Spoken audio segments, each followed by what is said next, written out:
Semakin dekatnya hari kiamat, salah satunya ditandai dengan kemunculannya Ya'juj dan Ma'juj. Dalam Al-Quran Surat Al-Kahfi ayat 94 dinyatakan, keduanya adalah kaum yang suka berbuat kerusakan di muka bumi. Ya'juj dan Ma'juj merupakan dua istilah yang selalu disebutkan bersamaan. Kedua istilah tersebut dapat ditemukan dalam Al-Quran, hadis, dan juga kitab-kitab suci terdahulu. Pertanyaannya, siapakah Ya'juj dan Ma'juj itu sesungguhnya, dan dari manakah mereka berasal? Sampai hari ini, suku bangsa yang disebut Ya'juj dan Ma'juj masih menimbulkan perdebatan. Ada yang menyebutkan mereka sebagai bangsa Tartar, Mongol, Cina, dan sebagainya.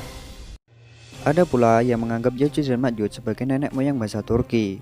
Namun demikian, identitas mereka sesungguhnya hanya Allah Subhanahu wa Ta'ala lah yang tahu. Ibnu Katsir menerangkan, Ya'juj dan Ma'juj adalah keturunan Nabi Adam alaihissalam. Silsilah mereka dikatakan berasal dari keturunan Nabi Nuh alaihissalam. Dalam Al-Quran dikisahkan, Ya'juj dan Ma'juj diisolasi oleh tembok atau benteng logam yang dibangun oleh Dzulkarnain.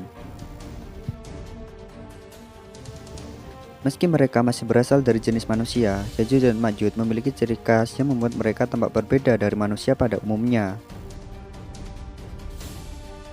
Dalam satu hadis, Nabi Muhammad SAW disebutkan, Ya'juj dan Ma'juj memiliki muka yang lebar, mata yang kecil, dan warna putih rambut di atas mereka.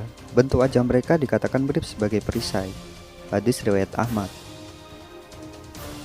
Mereka juga nyaris tidak memiliki kemampuan untuk memahami bahasa atau perkataan yang dituturkan oleh manusia. Ketika pada masanya, Ya'juj dan Ma'juj akan berhasil menghancurkan dinding besi pembatas yang telah dibangun oleh Dzulkarnain. Mereka akan turun dari pegunungan dengan cepat dan tergesa-gesa karena sudah tidak sabar untuk membuat kerusakan di muka bumi. Syekh Ibnu Baz rahimakumullah dalam kumpulan kitab fatwanya menuliskan, Ya'juj dan Ma'juj akan muncul di akhir zaman, yaitu setelah keluarnya Dajjal dan turunnya Nabi Isa bin Maryam alaihissalam.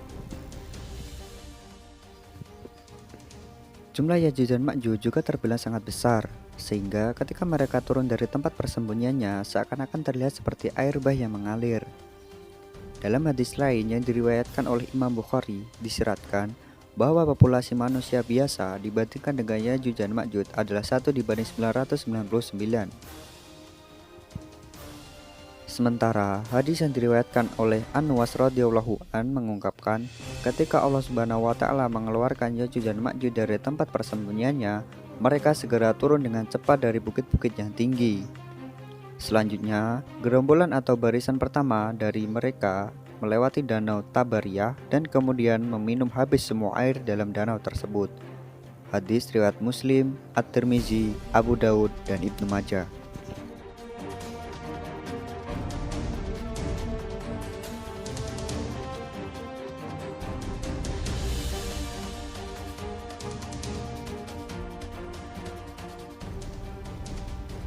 Allah Subhanahu wa Ta'ala berfirman, hingga apabila dibukakan tembok Ya'juj dan Ma'juj dan mereka turun dengan cepat dari seluruh tempat yang tinggi, dan apabila sudah dekat kedatangan janji yang benar hari kiamat, tiba-tiba terbelaklah mata orang kafir.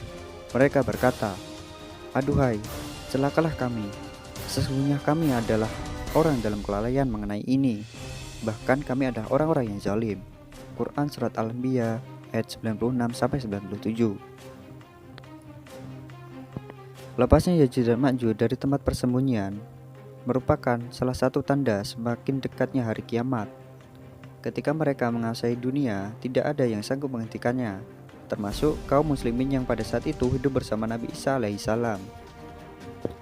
Dan untuk menghancurkan Ya'juj dan Ma'juj, Allah Subhanahu wa Ta'ala mengirim sejenis ulat untuk menyerang leher mereka, sehingga menyebabkan mereka binasa. Mayat-mayat mereka lantas berkelimpangan dan bau busuk yang menyengat. Untuk membersihkan itu semua, Allah Subhanahu wa Ta'ala lalu mengirimkan burung-burung untuk mengangkuti mayat-mayat tersebut, serta mengirimkan hujan untuk membersihkannya.